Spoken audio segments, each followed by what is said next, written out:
A new technique for the Russian army, the confrontation within Venezuela, Trump's message to Congress and the opinions of scientists about sports in review of international publications. We are talking about 5P-42 AL, which was developed at the Institute of Human Brain Russian Academy of Sciences St. Petersburg. The weapon works in such a way that dazzles and disorientates enemy with powerful light flares, the newspaper writes. Now the device is found on the frigate Admiral Kasatonov and Admiral Gorshkov, and plan to install another two that are under construction. Venezuelans are hostages of the global military confrontation in the inner conflict that went far beyond the country's borders, writes the New York Times. A powerful confrontation between President Nicolas Maduro and opposition leader Juan Guaido turned into something much bigger than a competition for power between the two politicians, the newspaper notes. That Nicolas Maduro should leave no doubt, says the New York Times. And as soon as he agrees to do so, residents will be able to elect a new leader, and they open the way for humanitarian aid. Trying to find a way out of the situation peacefully, many countries expressed their support to Mr. Guaido. But not all of them are able to create an alliance of like-minded people, the article says. So, we are talking about the countries that support Mr. Maduro, Russia, Cuba and China. The latter, for example, openly expressed its position, hoping not to appear in the conflict in the hope for friendly relations with Mr. Guaido.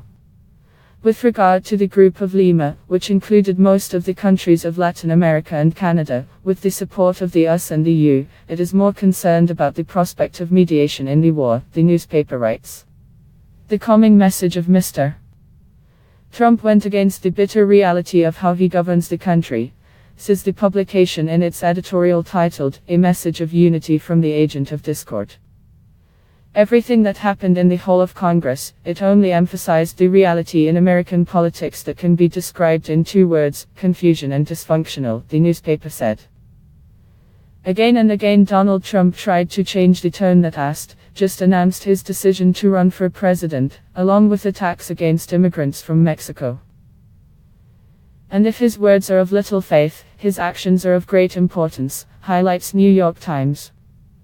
Considering how there is a split now in the government, and how difficult all over the country, it is impossible to avoid the temptation to hope that he will come back to your office and do something for my people, Americans.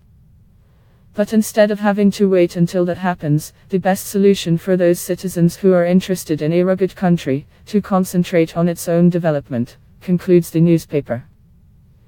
If you start to exercise, not having recovered completely, it can jeopardize the health and cause even more deterioration, said Coach Libby Saliba. Part of the problem with classes after the illness is that the body continues to be under stress after fighting the infection, quotes the edition of Trenok. In the words of Coach Josh Reed, runny nose and a mild headache will not interfere with physical activity. If we are talking about cough, fever or muscle pain, classes, better move before the time, until symptoms disappear.